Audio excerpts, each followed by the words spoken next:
அஸ்ஸலாமு அலைக்கும் வரஹ்மத்துல்லாஹி வபரகாத்துஹு.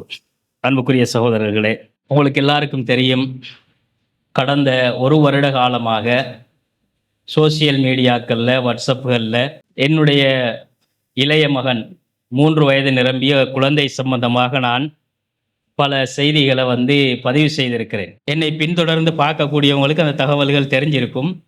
புதிதாக வந்தவர்களாக இருந்தால் அவங்களுக்கும் சேர்த்து இந்த தகவலை நான் ஞாபகப்படுத்திக் கொள்கிறேன். இப்போ 3 வயது நிரம்பி இருக்கிற என்னுடைய இளைய மகன் ஹைம் ஐமன் என்ற இந்த குழந்தை பிறந்ததில் இருந்து மேஜர் தலசீமியா என்ற மரபணு மாற்றத்தால் பாதிக்கப்பட்டிருக்குது. Genetic disorder.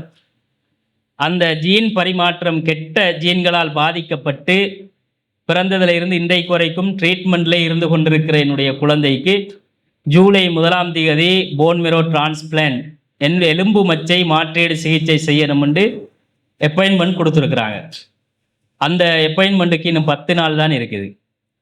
அந்த நாள் நெருங்கி நெருங்கி நெருங்கி இன்றைக்கு 10ஆவது நாள் தான் மிச்சம் இருக்குது. 10 நாட்கள் தான் இருக்கின்ற கடைசி கட்டத்தில் நிற்கிறோம்.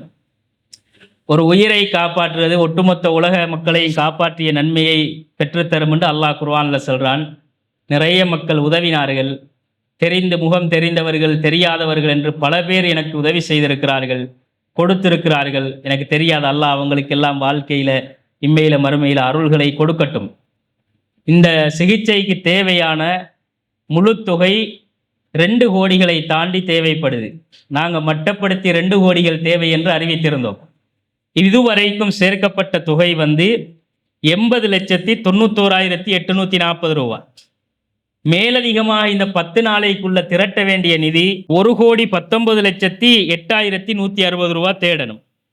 அது என்ற சக்தியை, என்ற கெப்பாசிட்டியை மீறி இருக்கக்கூடிய ஒரு செயல். நான் இந்த 1 வருஷ காலமும் முயற்சி செய்து தேடியது 80 லட்சம் தான்.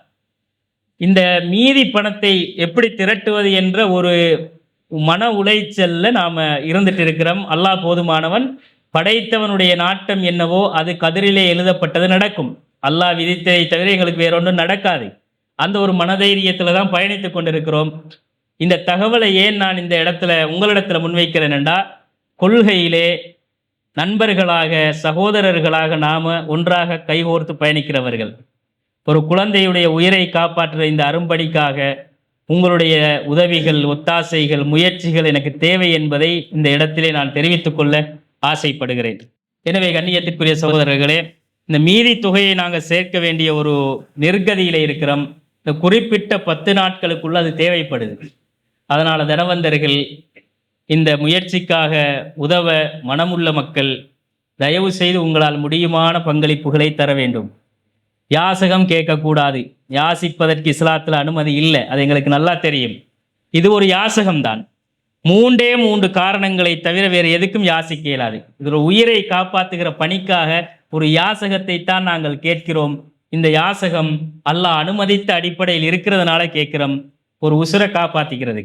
எனவே அன்புக்குரிய சகோதரர்களே, உங்களுடைய குழந்தையாக, நீங்கள் பெற்று வளர்க்கிற உங்கள் பிள்ளையாக அந்த குழந்தையையும் நினைத்து பாருங்கள். ஒரு தகப்பனாக எவ்வளவு மனவேதனையை நாங்கள் சுமந்திருப்போம் என்பதை யோசித்து பாருங்கள். எனவே அதற்காக உங்களுடைய உதவிகளை நாங்கள் எதிர்பார்க்கிறோம். இன்ஷா அல்லாஹ் தனிப்பட்ட முறையில் நீங்கள் சந்தித்து பேசினாலும் பிரச்சனை இல்லை. இங்கே இருக்கிற நிர்வாகத்தை சந்தித்து அணுகி கொடுத்தாலும் பிரச்சனை இல்லை. இந்த தகவலை வினயமாக கேட்டுக்கொண்டு விடைபெறுகிறேன். வாஹிரு தவானா அனில் அல்ஹம்துலில்லாஹி ரப்பில் ஆலமீன்.